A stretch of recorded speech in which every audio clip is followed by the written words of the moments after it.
Hello hi എല്ലാവർക്കും പുതിയൊരു വീഡിയോയിലേക്ക് സ്വാഗതം. ഇന്നത്തെ വീഡിയോ എന്ന് പറയുന്നത് അംഗനവാടി പ്രവേശനോത്സവമാണ്. വീഡിയോ എടുത്തിട്ട് കുറച്ച് ദിവസമായെങ്കിലും ഇന്നാണ് കേട്ടോ വീഡിയോ പോസ്റ്റ് ചെയ്യാൻ പറ്റിയത്. അപ്പോൾ അതേ നമ്മുടെ നഴ്സറിയൊക്കെ നല്ല അടിപൊളിയായിട്ട് ഡെക്കറേഷനൊക്കെ ചെയ്തിട്ടുണ്ടായിരുന്നു. നഴ്സറി തൊട്ടടുത്ത് തന്നെ ആയതുകൊണ്ട് ഞാനും പോയിട്ടുണ്ടായിരുന്നു. എന്നെ കൊണ്ട് പറ്റുന്ന പോലെയൊക്കെ നഴ്സറി ഡെക്കറേഷൻ ചെയ്യാനായിട്ട്.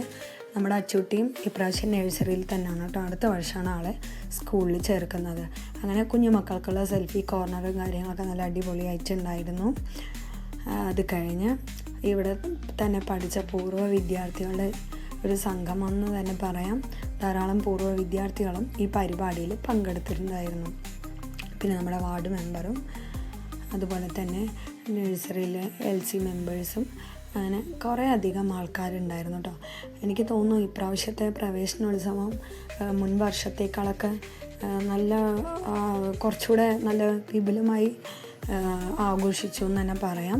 അത് കഴിഞ്ഞ് നമ്മുടെ അച്ചൂട്ടിയെ നിർത്തി സെൽഫിയൊക്കെ എടുത്തു. പിന്നെ മധുര വിതരണമൊക്കെ ഉണ്ടായിരുന്നു. കുഞ്ഞു മക്കൾക്കുള്ള പ്രോത്സാഹന സമ്മാനങ്ങളൊക്കെ വിതരണം ചെയ്യുകയും കുഞ്ഞു മക്കളെ നിർത്തി ഫോട്ടോസ് എടുക്കുകയൊക്കെ ചെയ്തിട്ടുണ്ടായിരുന്നു. അപ്പോൾ നഴ്സറിയിൽ പോകുന്ന മക്കളെ ഒരിക്കലും വീട്ടിൽ മടി പിടിപ്പിച്ചിരുത്തരുത്. നഴ്സറിയിൽ പോയി തുടങ്ങിയത് കൊണ്ടാണ് അച്ചൂട്ടിക്ക് പലപ്പോഴും അസുഖങ്ങളൊക്കെ ഇങ്ങനെ ഇടയ്ക്കിടയ്ക്ക് വരുമായിരുന്നു, ഭാരക്കുറവ് മൂലം. ഇപ്പം നഴ്സറിയിൽ പോയി തുടങ്ങിയപ്പോൾ ആൾ നല്ല നീളം വയ്ക്കുകയും തടി വയ്ക്കുകയും ഒക്കെ ചെയ്തു. മാത്രമല്ല ഇടയ്ക്കിടയ്ക്ക് വരുന്ന പനി, കഫക്കെട്ട് മുതലായ അസുഖങ്ങളൊന്നും ഇപ്പോൾ വരാറുമില്ല. നമ്മുടെ മക്കൾക്ക് അതാത് പ്രായത്തിന് വേണ്ട തൂക്കക്കുറവ് വരുമ്പോൾ ഓട്ടോമാറ്റിക്കായിട്ട് അസുഖങ്ങൾ വരും. അതുകൊണ്ട് ദയവായി നഴ്സറിയിൽ പറഞ്ഞയക്കുക. അപ്പോൾ ഇന്നത്തെ വീഡിയോസ് ഇത്രയേ ഉള്ളൂ. Tata bye bye.